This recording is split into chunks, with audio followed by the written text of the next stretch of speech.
Welcome to back to my channel Rajahat vlogs. আশা করি আপনারা সবাই ভালো আছেন। আমি আলহামদুলিল্লাহ ভালো আছি। যে যেখান থেকে দেখছেন আজকে আমার ভিডিওটি পুরো দেখবেন। আজকে আমি অনেক খুশি, কারণ আমার বাসায় আজকে গেস্ট আসবে। তো চলুন আজকে কিন্তু এই যে ইষ্টামণি আজকে ঘর গুছিয়েছে। এখন আমি আমার ওই রুমে যাব, মানে আমার রুমে যাব। চলুন দেখবেন। এটা হচ্ছে আমার রুম, এটা আমি নিজে একা গুছিয়েছি। এই যে হচ্ছে ইষ্টার রুম, ও যে দেখেন ইষ্টার মিনি ঘর। আর এটা হচ্ছে আমার বিগ হাউস, এটা হচ্ছে আমার মিনি হাউস। তো এই যে উপরেও সুন্দর করে গুছিয়েছে। আমি ডাইনিং রুমটা গুছিয়েছি, আপনাদের দেখাচ্ছি। চলেন, এই যে হচ্ছে আমার ডাইনিং রুম।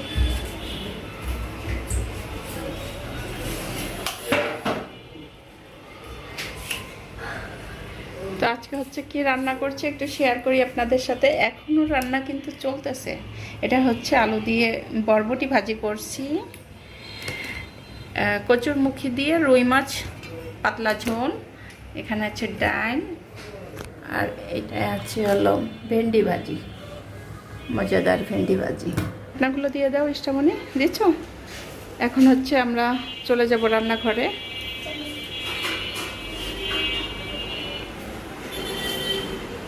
তো এই যে কিচেনে চলে এসেছি, আর এখন হচ্ছে ভাত হচ্ছে। ঘড়ির কাঁটাতে বাজে 2টা বেজে গেছে।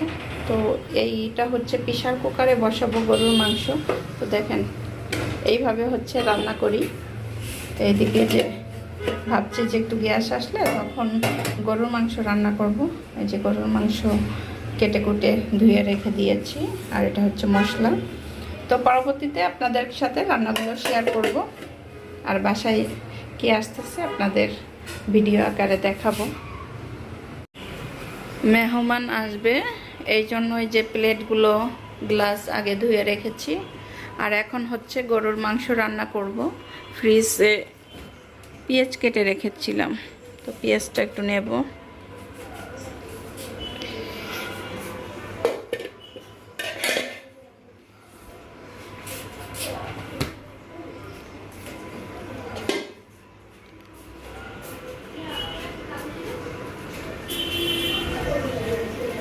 তো এখন হচ্ছে গরুর মাংস রান্না করব। এই যে পেঁয়াজ দিয়ে দেই।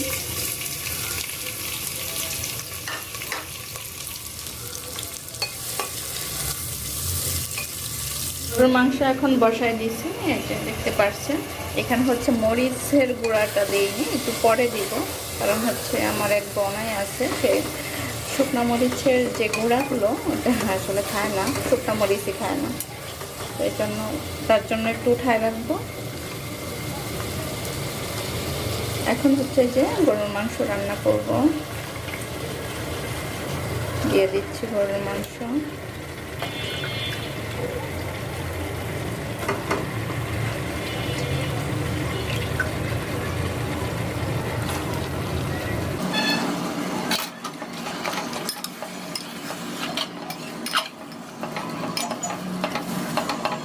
গরুর মাংস কষানো হয়ে গেছে, ঝোলের পানি দিয়ে দিব।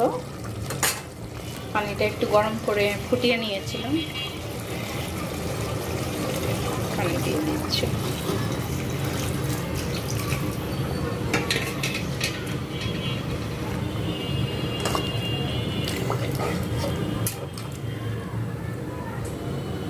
প্রেসার কুকারে মাংস উঠাই দিছি। প্রেসার কুকারে মাংস বসানো হয়েছে, আর এইদিকে হচ্ছে ভাইয়ের জন্য মাংস যে আমি কাঁচামরিচ দিয়ে রান্না করতেছি। যেহেতু একটু সমস্যা, এইটা হচ্ছে ইষ্টার জন্য কেক নিয়ে এসেছে, বানাইছে। এই যে হচ্ছে ইষ্টামণি, আর এই যে দেখো ইষ্টা কি নিয়ে এসেছে মামা। হচ্ছে হলো পেয়ারা, আমরা ড্রাগন,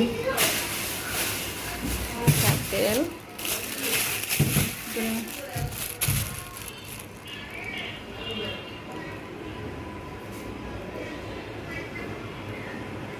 চলে এসেছে, এখন এই যে সবাই খাওয়া দাওয়া করতেছে।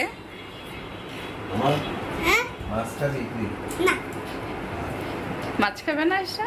ঈশার মামা হচ্ছে ঈশাকে খাওয়াই দিচ্ছে।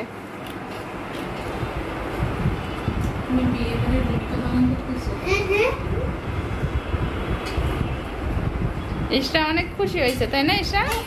এত অপেক্ষা করার পরে এলো মেহমান আসছে। ঠিক আছে, খাওয়া দাওয়া করুক, আমি পরে আবার ক্যামেরা অন করব।